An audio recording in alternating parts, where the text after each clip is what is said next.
नमस्कार friend, welcome back to the finance scholar. हमारा जो डिजिटल बैंकिंग का सीरीज है उसके मॉड्यूल ए का यूनिट 2 कार्ड्स के एमसीक्यूज को हम डिस्कस करेंगे। तो फ्रेंड्स स्टार्ट करते हैं। फर्स्ट एमसीक्यू है, the first bank card charged was launched in. तो किस ईयर में लॉन्च हुआ था ये? That was launch in 1946। जो फर्स्ट बैंक कार्ड था चार्जेस था, ठीक है। सो फर्स्ट का B is the right answer. What technology was first adopted by London Transit Authority in 1960? तो उस टेक्नोलॉजी का नाम था magnetic strip based technology. So C is the right answer. Next है, the first debit transaction authorised by signature instead of PIN, वो कब हुआ था? तो वो 1988 में सबसे पहले इंट्रोड्यूस किया गया सिग्नेचर बेस्ड डेबिट ट्रांजेक्शन को। नेक्स्ट है, which card store monetary value directly on the chip और magnetic strip and not in on account, ठीक है। तो किस कार्ड में ऐसा होता है कि जो वैल्यू होती है वो चिप में स्टोर होती है या फिर मैग्नेटिक स्ट्रिप में स्टोर होती है, अकाउंट से नहीं लेना देना होता उसमें। तो उस तरह के कार्ड को हम बोलते हैं स्टोर्ड वैल्यू कार्ड, ठीक है। जो कि जितने भी कुछ स्टोर्स होते हैं जो अपने कार्ड प्रोवाइड करते हैं, खासकर जो किड्स के स्टोर्स होते हैं, है ना, तो उतने वैल्यू का गेम्स बच्चे खेल सकते हैं, तो उस तरह के कार्ड्स को स्टोर्ड वैल्यू कार्ड बोलते हैं। यहाँ पहले से ही कुछ वैल्यू स्टोर की जाती है। नेक्स्ट क्वेश्चन है, which type of prepaid instrument allows both purchase and ATM cash withdrawal? तो उसको बोलते हैं open loop PPI. C is the right answer. Next है, a credit card where the entire outstanding must be paid each cycle. उसको क्या बोलते हैं? Charge card, ठीक है। चार्ज कार्ड में क्या होता है, जितना भी आउटस्टैंडिंग होता है उसको जो भी साइकिल है उसके बाद पे ही करना होता है, उसमें मिनिमम अमाउंट ड्यू कुछ भी नहीं होता है। So B is the right answer. Next question है, randomly generated card number mapped to main account for online use. तो उसको क्या बोलते हैं कार्ड नंबर को? तो that is called a virtual card, ठीक है। उसमें क्या होता है कि आपके अकाउंट के लिए एक एक टेम्परेरी वर्चुअल कार्ड जनरेट कर दिया जाता है, ताकि आपका जो कार्ड है, जो मेन कार्ड है, वो फिजिकली या फिर वर्चुअली इन्वॉल्व ना हो।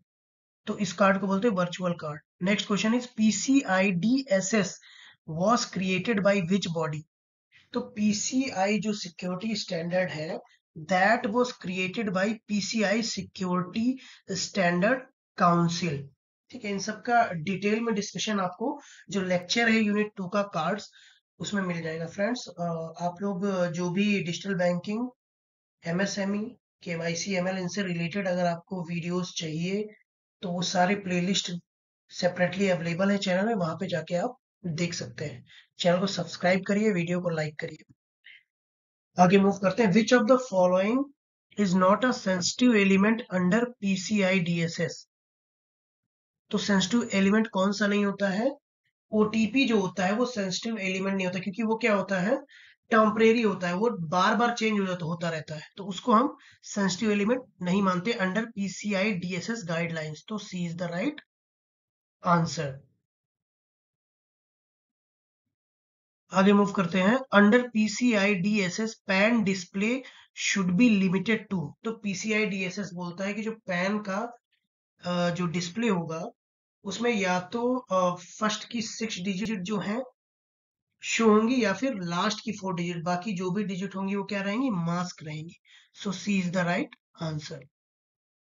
आगे मूव करते हैं। Restrict physical access to card holder data belongs to which PCI DSS objective? तो उस ऑब्जेक्टिव को बोलते हैं implement strong access control. B is the right answer.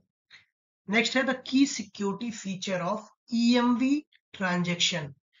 तो जो की सिक्योरिटी फीचर होता है EMV ट्रांजेक्शन में, वो होता है डायनामिक क्रिप्टोग्राम, जो हर ट्रांजेक्शन के लिए चेंज होता रहता है, ठीक है। तो B is the right answer. आगे मूव करते हैं।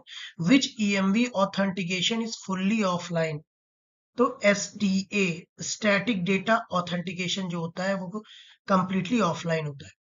Next, RBI allows contactless transaction without PIN up to 5000, right.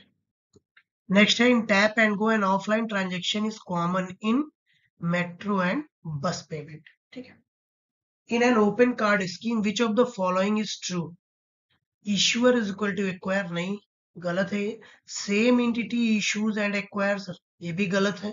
Open card में क्या होता है कि इश्यूअर कोई भी हो सकता है और एक्वायर कई तरह के डिफरेंट हो सकते हैं। सो C is the right answer, क्योंकि उसका नाम ही है ओपन कार्ड। आगे मूव करते हैं। The time from transaction to fund reaching merchant usually T+1, इसको क्या बोलते हैं? तो इसको बोलते हैं सेटलमेंट। ठीक है, ये जो पूरा प्रोसेस होता है, ये प्रोसेस बोला जाता है सेटलमेंट प्रोसेस। जो भी प्रोसेसेस हैं वो सारे ऑथराइजेशन, ठीक है, और सेटलमेंट, ये सारे जो भी प्रोसेस हैं वो लेक्चर जो इसका है डिटेल में समझाया गया, वहां जाके आप एक बार चेक कर लीजिएगा। क्वेश्चन नंबर 18 है, in a card transaction who perform fraud check and authorisation. तो कार्ड ट्रांजेक्शन में फ्रॉड चेक और ऑथराइजेशन जो है वो इश्योर बैंक का काम होता है चेक करना। जब उसके पास कार्ड स्कीम डेटा भेजती है, मर्चेंट से जो डेटा उसके पास आया होता है उसको चेक कर वो भेजता है ईश्वर बैंक के पास। ईश्वर बैंक कंफर्म करता है कि ये जो ट्रांजैक्शन है जिसको ऑथराइज करना है वो एक्चुअली जेन्युइन ट्रांजैक्शन है, या जिसका कार्ड है वो फ्रॉड कार्ड तो नहीं। ये सारी चीजें ईश्वर बैंक चेक करता है।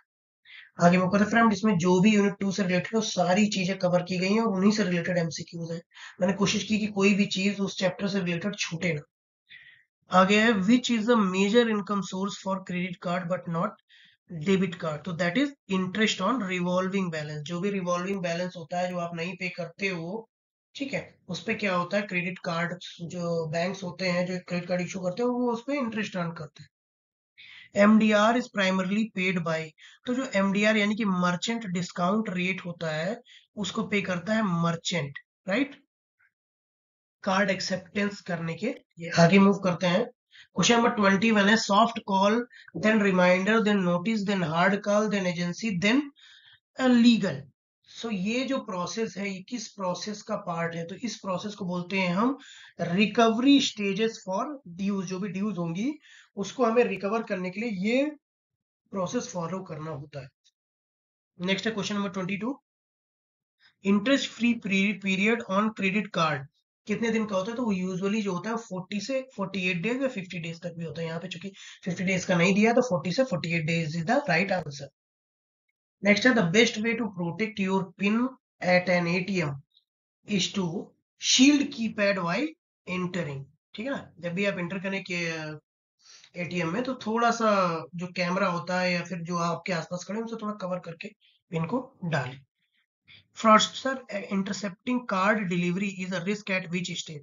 तो ये स्टेज होती है हमारी डिस्पैच स्टेज। जिस स्टेज में उसको डिस्पैच करना होता है वहां पे ही रिस्क होता है कि वो जो कार्ड आ रहा है वो उसको इंटरसेप्ट कर सकते हैं।